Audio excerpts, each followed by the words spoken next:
صل على سيدنا ومولانا محمد اللهم صل على السلام علیکم ورحمۃ اللہ وبرکاتہ۔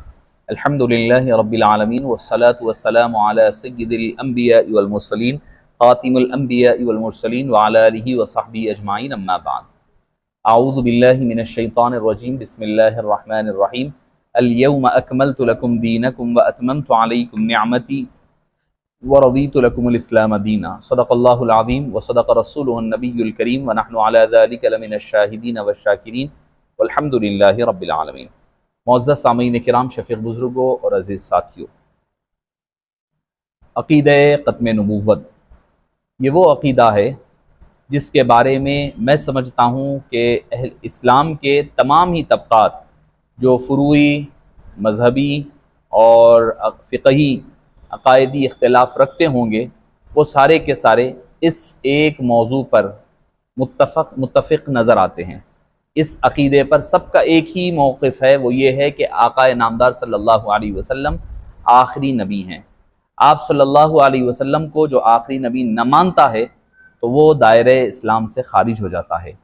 معزز سامعین کرام، اس موضوع اور اس عنوان پر ابتدا تا انتہا مختلف علماء کرام نے مختلف بڑی چھوٹی کتابیں لکھی، تحریکیں چلی، کئی مسائل کا انہوں نے سامنا کیا، کئی ایسے مسائل کا کہ آپ اندازہ نہیں لگا سکتے کہ انہوں نے کتنی مصائب اور مشکلات کا سامنا کیا ہے۔ حضرت پیر جماعت علی شاہ صاحب علیہ الرحمہ اٹھا لیں، پیر مہر علی شاہ گولڑ شاہی علیہ الرحمہ اٹھا لیں، یہ بڑے بڑے اکابرین نے اس عقیدے کے نفاذ کے لیے اور اس کی خدمت کے لیے اپنا قلم اٹھایا، اپنی جان، مال، آل، ہر ایک چیز کو انہوں نے قربان کر دیا۔ یہ ابتدا سے یہ وہ عقیدہ ختم نبوت ہے جس کے اوپر اصل مسئلہ کیا ہے کہ سب سے بڑی جو اس عقیدے کو کمزور کرنے والی سازش ہے وہ یہود و نصارہ کی سازش ہے۔ آپ دیکھیں گے کہ یہود و نصارہ میں اور اہل اسلام میں اگر کوئی چیز کا فرق ہے تو یہی عقیدہ ختم نبوت کا ہے۔ ہم یہ سمجھتے ہیں کہ غلام احمد قادیانی، مسیلمہ الکذاب، سجاو، انس وغیرہ یہ بعد کے لوگ ہیں، اس سے سب سے پہلا جو وار ہوا ہے یہود و نصارہ نے کیا ہے۔ آپ صلی اللہ علیہ وسلم کو آخری نبی نہ ماننا، وہ بھی ان کے پاس بھی عبادت کا تصور ہے، ہمارے پاس بھی ہے، ان کے پاس بھی خدا کا تصور ہے، ہمارے پاس بھی خدا کا تصور ہے، ان کے پاس بھی قیامت کا تصور ہے، ہمارے پاس بھی قیامت کا تصور ہے، ان کے پاس بھی اوامر و نواہی کے تصورات ہیں، غلط ہو یا صحیح ہو بہرحال ہیں، مگر جو چیز کا فرق ہے یہود اور ہم میں، وہ آپ صلی اللہ علیہ وسلم کو آخری نبی نہیں مانتے۔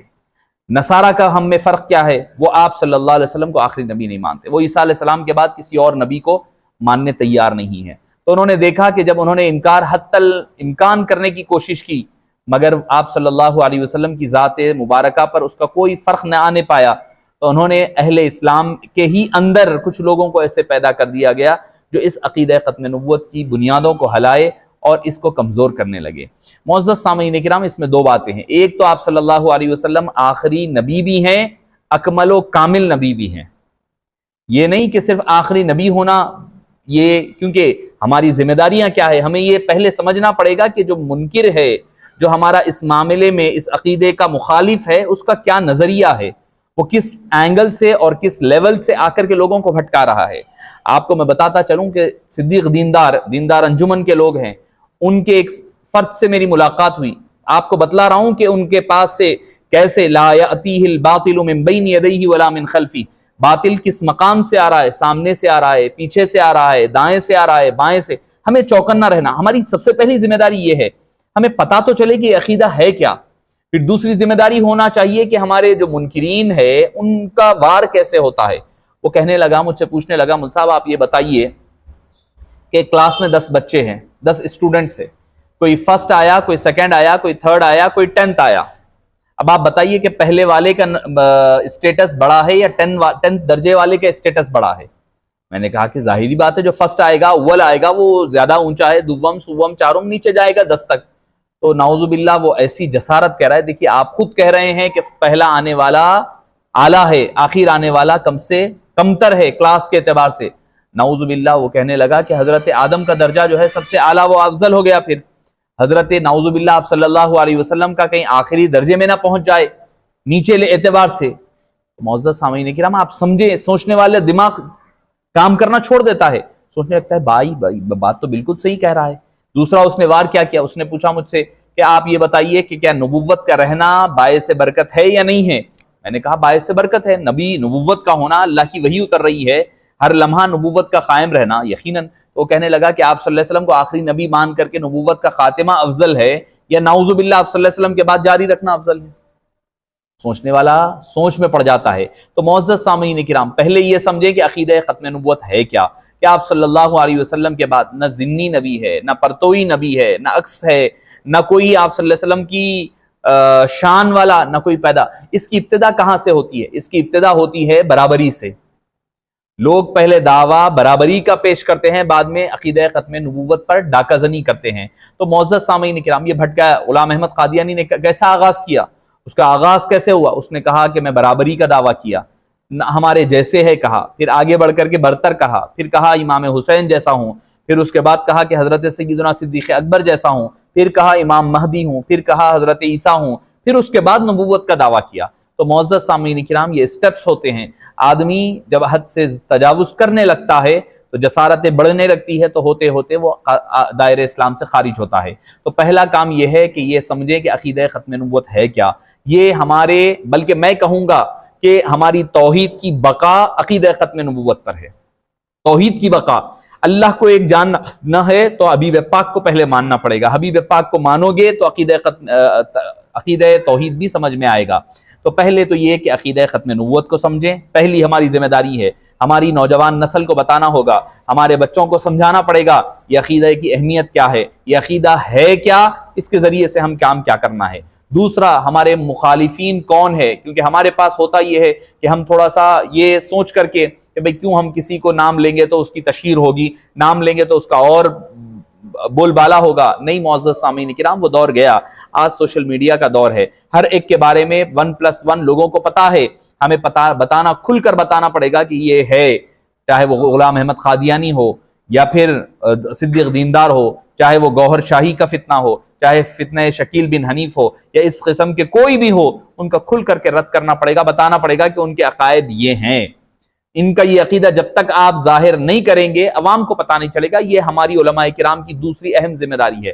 پہلے تو خود چوکنا رہیں، یہ نہیں کہ بھئی نہیں کچھ نہیں ہے، مسئلہ لوگوں کا پھیلایا ہوا ہے، یہ ہمارے ذہن میں اطراف میں نہیں ہو رہا ہے، یہ فلاں ہے، نہیں، چوکنا رہنا پڑے گا۔ ہمیں امام، قوم کا امام وہ ہو نہیں سکتا موجودہ دور کے تقاضوں کو پورا نہ کرتا ہو، موجودہ دور کے چیلنجز کا جو مقابلہ نہ کرے، جو چیلنجز کے بارے میں علم نہ رکھے، وہ امام نہیں ہو سکتا، وہ قائد نہیں ہو سکتا، وہ ایک عالم نہیں ہو سکتا، جب تک کہ آپ کو پتا چلے کہ کیا فتنے اٹھ رہے ہیں۔ ہر وقت چوکن نہ رہیں، اپنی سوشل میڈیا پر اپنی ٹیم کو مضبوط رکھیں کہ دیکھتے رہیں کہ کہاں پر کیا سر اٹھا رہا ہے فتنہ۔ جب اٹھائے تو یہ کہہ کر کہ ہم اگر رد کریں گے تو وہ اور بڑھے گا، نہیں، اس کا سدباب اسی موقع پر کرنا پڑے گا، اسی وقت پر اس کا سر کچلنے کی ضرورت ہے، ورنہ تو یہ ایسا ہوگا کہ ہمارے کئی لوگ اس کی لپیٹ میں آ جائیں گے، لپیٹ میں آ کر کے پھر وہ دائرہ اسلام سے خارج نہ ہو جائیں۔ تو دوسری چیز یہ ہے کہ فتنوں پر نظر رکھیں اور ان کے جو عقائد، غلط عقیدے، پہلے تو اپنا عقیدہ بیان کرے، اپنے عقیدے کی ترویج کرے۔ کس طرح ہو سکتا ہے؟ چاہے کسی بھی تقریر کی شکل میں ہو، تحریر کی شکل میں ہو، سوشل میڈیا کی شکل میں ہو، یا ہو سکتا ہے کہ عقیدے کے حوالے سے پوسٹرز کی اشاعت کے ذریعے سے ہو، کوئی محافل اور جلسوں کی شکل میں ہو، کسی بھی شکل میں ہو، چاہے کوئی مقابلوں کی شکل میں۔ آپ ایسا کریں، اسکول کے بچوں کے درمیان مقابلہ رکھیں، ان کو کچھ انعامات دیں، تاکہ یہ مدارس کے بچوں میں ضرورت اتنی زیادہ نہیں ہے جتنا زیادہ ضرورت اسکول اور کالجز میں ہے، کیونکہ ان کا سامنا کالجز میں، اسکولز میں کبھی قادیانی سے بھی پڑھ سکتا ہے، کسی احمدی سے بھی پڑھ سکتا ہے، کسی سے بھی پڑھ سکتا ہے، تو آپ کا بچہ محفوظ رہ سکے۔ اور جتنا ہو سکے اپنی اولاد کو با ادب بنائیں۔ بے ادبی آدمی کو گمراہیت کے راستے پر لے جاتی ہے، یہ ابتدائی لمحہ ہوتا ہے، یہ آگے لے جا کر کے باہر اسلام کے دائرے اسلام سے خارج کرتا ہے۔ اس کے علاوہ آپ تحریر کی، لٹریچر کی شکل میں آپ مواد لوگوں کو فراہم کریں کہ بھئی عقیدہ ختم نبوت یہ ہے۔ قرآن کریم اٹھا لیں، آپ بانی جامعہ علیہ رحمہ کی افادۃ الافہام اٹھائیں، آپ نے کم و بیش 360 آیتیں یا 61 آیتیں قرآن کریم کی اس موضوع پر جمع فرمائی ہے۔ ہمارے پاس ہوتا یہ ہے، عقیدہ ختم نبوت کی بات آتی، ما کان محمد والی آیت ہی پڑھا کرتے ہیں ہم۔ آپ نے بتلایا ہے، دوسری کئی آیات کو شامل فرمایا ہے۔ جیسے کہ قرآن کریم کی آیت ہے، قرآن کریم اگر آپ سمجھنا ہے تو سمجھے، دیکھیں اللہ تعالیٰ نے فرمایا انا اوحینا الیک کما اوحینا الی نوح والنبیین من بعد واوحینا الی موسیٰ. تمام انبیاء جو پہلے آئے ان پر وحی کا ذکر ملتا ہے، حبیب پاک کے بعد کوئی اور وحی کا ذکر نہیں ملتا. یعنی ایمان لاؤ ان پر. وما انزل الیک وما انزل من قبلک فرمایا، یہ نہیں فرمایا وما انزل من بعدک نہیں فرمایا. یہ خود اس بات کی دلیل ہے کہ آپ خاتم النبیین ہیں. کیوں؟ کہ فرمایا کہ جو کچھ آپ پر نازل ہوا اس پر بھی ایمان لائیں اور آپ سے پہلے والی چیزوں پر. اگر بعد میں کوئی نبی ہوتا، کوئی پرتو ہوتا، نہیں بولے آپ صلی اللہ علیہ وسلم نے لوگوں کو بھٹکانے کے لیے کیا کہتے، نہیں آپ صلی اللہ علیہ وسلم نے خود مجھے یہ منصب عطا فرمایا ہے، یہ منصب کوئی اور کو عطا نہیں ہو سکتا. آپ صلی اللہ علیہ وسلم نے فرمایا اگر یہ منصب ہونا رہتا تو میرے بیٹے ابراہیم کو ہوا کرتا، اگر یہ منصب ملنا ہوتا تو حضرت علی مرتضیٰ کو ملنا ہوتا. حدیث مسلم شریف کی حدیث پاک ہے کہ حضرت تبوک کا واقعہ جب ہے، فرمایا تمہاری مثال موسیٰ اور ہارون کی طرح ہے، میرے نزدیک تم ہارون کی طرح ہو. مگر نبوت کا دروازہ ختم ہو گیا. پھر حضرت عمر کو فرمایا لو کان بعدی نبی لکان عمر، فرمایا میرے بعد اگر کوئی نبی ہوتا تو عمر ہوتے. تو نبوت اب باقی نہیں ہے، نبوت ہونا تھا تو ان لوگوں کے لیے سزاوار تھی، مگر وہ سارے دروازے حبیب پاک صلی اللہ علیہ وسلم نے بند فرما دیے. نہ پرتو نبی ہو سکتا ہے، نہ کوئی نبی کا عکس ہو سکتا ہے، نبی کی طرح کوئی نہیں ہو سکتا.